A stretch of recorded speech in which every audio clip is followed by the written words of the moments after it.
Yang pertama adalah repetisi atau pengulangan. Ada sebuah fenomena psikologi yang mungkin jarang Anda dengar, tapi bisa jadi sering dan pernah Anda alami, yaitu fenomena ini disebut sebagai illusion of truth, yaitu fenomena di mana segala sesuatu yang disampaikan secara berulang-ulang, entah itu benar ataupun tidak, ataupun salah, bahkan kadang tidak masuk akal, lama-kelamaan akan kita percayai sebagai sebuah kenyataan. Diakui atau tidak, suatu hal yang dilakukan secara konsisten atau berulang-ulang, entah itu baik atau buruk, akan masuk ke dalam pikiran bawah sadar kita dan menjadi sebuah kebiasaan. Sebagai contoh, mungkin kita pernah dengar sebuah lagu yang bahkan kita nggak suka, tapi karena kita sering dengar dan itu berulang-ulang ya. Contohnya misalnya lewat di tukang jualan kaset, terus lewat dan lagu yang diputar terus sama. Entah kenapa tanpa sadar kita tuh bisa bersenandung lagu itu. Atau teman sebelah kita ketika di kantor ya, nyanyiin lagu yang sama terus. Tanpa sadar tuh nadanya melekat di kita. Contoh lain ya, mungkin Anda pernah dengar satu theme song dari partai politik ya yang punya 3 stasiun TV dan theme songnya itu diputar terus di jam-jam prime time, di pagi hari, kemudian di sore hari, di malam hari. Tanpa sadar walaupun kita bukan aktivisnya, kita bukan volunteer ataupun kita tidak memihak partai tersebut, lagunya tuh melekat. Nada-nadanya tuh dekat dengan kita, jadi kita pun hafal sama lagunya. Contoh lain ketika seorang anak selalu diperkatakan gagal, bodoh, ataupun tidak mampu oleh orang sekitarnya, terutama orang terdekatnya, pada akhirnya akan percaya bahwa dia itu seperti yang orang lain katakan. Dia itu menjadi pribadi yang gagal, pribadi yang bodoh, ataupun pribadi yang tidak mampu mengerjakan segala sesuatu. Saya pribadi pernah mendapatkan pengalaman klien yang selalu diperkatakan oleh lingkungannya, ya, oleh orang terdekatnya, terutama orang tua, bahwa cari duit itu susah. Dan tanpa sadar meskipun orang ini berhasil ya, berprestasi, punya banyak bakat dan juga punya banyak nilai yang bisa dia explore, tapi dia masih punya kepercayaan bahwa cari uang itu susah. Dan ini membuat dia tuh sulit untuk cari penghasilan, buat dia tuh merasa bahwa segala sesuatu nggak pernah cukup. Bahkan yang lebih parah lagi, seorang yang punya mindset cari uang susah walaupun punya banyak uang, dia akan cenderung jadi pribadi yang pelit, sangat berhemat ya. Jadi walaupun dia bekerja dan juga dapat uang yang cukup, dia nggak pernah menikmati. Nah ini berasal dari nilai yang salah yang diulang-ulang dan masuk ke dalam subconscious mind kita sebagai program ya, atau ingatan jangka panjang. Dan ini menetap selama belum ada nilai lain yang menggantikannya. Berikutnya syarat kedua adalah figur otoritas, sosok idola, figur yang kita kagumi, kemudian orang yang dirasa punya kemampuan di atas kita, jadi yang kita hormati ya, akan lebih mudah memasukkan sebuah ide, sebuah keyakinan, sebuah pengalaman untuk masuk ke dalam ingatan jangka panjang dan juga subconscious mind kita tadi. Apalagi hal ini terjadi jika seseorang masih ada dalam usia yang belum rasional, jadi belum punya argumen dan juga belum punya pengalaman lain. Jadi sebuah ide dari figur otoritas itu akan diterima 100% masuk ke dalam pengalamannya. Inilah alasan kenapa banyak iklan atau sebuah produk yang menggunakan public figure sebagai media branding mereka. Karena tanpa sadar, public figure dapat mempermudah dan mempengaruhi kita untuk membeli sebuah barang. Apapun yang disampaikan oleh seorang yang dipandang punya otoritas, seorang pakar ya, seorang yang dihormati dan juga kita kagumi akan cenderung lebih mudah untuk masuk ke dalam pikiran bawah sadar kita. Contoh lain adalah ketika seorang anak sangat mengidolakan artis, misalnya artis Korea ya, dari apa yang dia kenakan, apa yang diperkatakan, apa yang dilakukan oleh si artis itu akan cenderung dianggap kebenaran oleh si anak dan diikutin ya.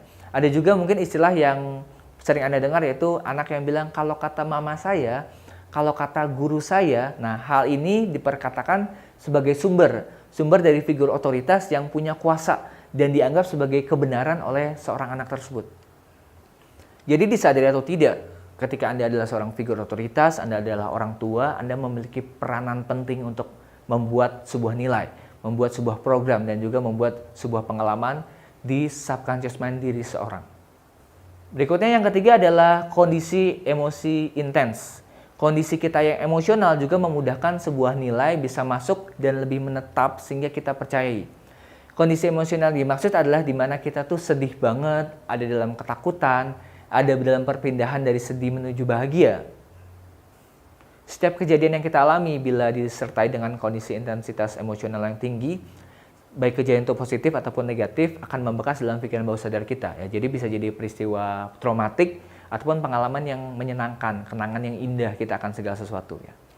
Sebagai contoh, seorang anak yang sedang ada dalam kondisi ketakutan karena ingin menjalani ujian nasional, kemudian dimasukkan nilai oleh orang tuanya. Jadi udah emosinya intens, kemudian ada figur otoritas. Jadi dua syarat ya terpenuhi. Misalnya orang tuanya bilang, kalau nilai kamu nggak bagus, kamu bukan anak papa lagi. Nah, jadi ini menetap ya, nilainya itu kuat banget. Akhirnya meskipun ia sudah lulus dan berhasil dengan nilai yang bagus, karena nilai ini menetap ya, tadi apa yang diperkatakan oleh papanya menetap ya, si anak akhirnya tumbuh menjadi anak yang overachiever ya, cenderung mengejar prestasi dan juga ingin mendapatkan pengakuan dari orang tuanya atau dari orang terdekatnya. Atau Anda mungkin pernah datang ke sebuah seminar motivasi, sebuah acara pelepasan sekolah, acara sebelum ujian, ataupun misalnya menemukan sebuah produk yang mempermainkan emosi kita. Contohnya iklan-iklan yang dari Thailand itu bagus banget, storytellingnya bagus, mereka mempermainkan emosi kita, biasanya dibuat sedih, kemudian dibuat bahagia, dan di akhir mereka menyisipkan sebuah pesan tertentu. Itulah nilai atau ide yang dengan sengaja dimasukkan ke dalam diri Anda, ya, ke dalam diri kita. Sehingga produk tersebut jadi melekat dan kita ingat terus. Yang selanjutnya ada kondisi alfa. Otak kita memiliki beberapa jenis gelombang ya. Ada beta, kemudian alfa, theta, dan delta ya. Salah satu yang sering muncul adalah kondisi di mana kita dengan mudah atau secara alami tersugesti atau terpengaruh oleh orang lain ya, ataupun keadaan sekitar kita. Nah, inilah fenomena alami yang sudah saya sampaikan di modul sebelumnya ya. Jadi fenomena yang bisa terjadi setiap hari. Kondisi di mana kita fokus pada satu hal saja dan mengabaikan lainnya, atau kondisi di mana kita tuh jadi sangat nyaman dan hanyut ke dalam satu hal ya, tanpa memikirkan lainnya. Contohnya juga sudah saya bahas, misalnya nonton acara TV favorit yang terjadi distorsi waktu, acaranya 2 jam kok berasanya cepet banget ya. Karena kita fokus dan jadi alfa. Ya, iklan yang beberapa menit doang, iklan itu cuma 2 menit, tapi terasanya itu lama banget. Sedangkan film yang panjang tadi terasa cepat.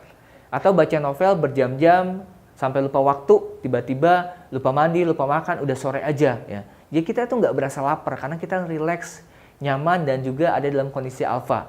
Nah, ini juga terjadi ketika kita pertama kali bangun tidur. Ya, jadi kondisi alfa alami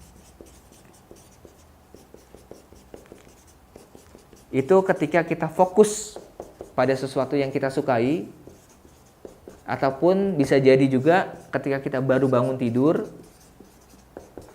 atau lagi ngantuk-ngantuknya pengen tidur. Nah, ini alasan kenapa doa di pagi dan malam hari itu efektif. Selain dari alasan keagamaan, kalau secara psikologis, ini adalah momen yang tepat di mana Anda bisa memasukkan sebuah nilai, sebuah keyakinan ya. Jadi ini adalah saat afirmasi yang paling efektif. Syarat berikutnya adalah identifikasi kelompok atau keluarga. Jadi orang terdekat kita tanpa sadar merupakan contoh yang terus kita amati. Bahkan seringkali kita tiru dari segi kebiasaan dan juga pola tingkah laku. Anda mungkin punya pengalaman gimana kebiasaan orang terdekat Anda itu bisa tertular ke Anda, ataupun kebiasaan Anda sendiri itu menular ke orang lain dari selera makan, contohnya bangun pagi, ataupun kebiasaan-kebiasaan kecil lainnya. Nah, proses ini biasanya disebut sebagai modeling, atau saat dimana ketika orang lain melakukannya dan kita sering melihatnya, entah kenapa kita bisa melakukan seperti yang orang tersebut lakukan. Jadi ini juga berlaku ke hal yang dipercaya oleh kelompok, hal yang dipercaya oleh keluarga kita, dipercaya oleh budaya kita, bahkan agama kita. Itu secara tidak langsung otomatis akan jadi nilai dan bagian dari diri kita. Sebagai contoh ya, seorang remaja tanpa sadar itu bisa memiliki bahasa gaul atau bahasa yang identik dan mewakili satu kelompok tertentu ya, tanpa disadari dia melakukannya supaya diterima di kelompoknya, dan juga karena sering dengar dan dia pun memodel. Atau misalnya Anda punya pengalaman ada satu orang yang nggak disukai di sebuah kelompok atau suatu keluarga, entah kenapa Anda bisa ikut-ikutan nggak suka sama dia padahal dia nggak salah apa-apa. Nah, ini bisa jadi juga dampak dari tadi identifikasi kelompok atau keluarga.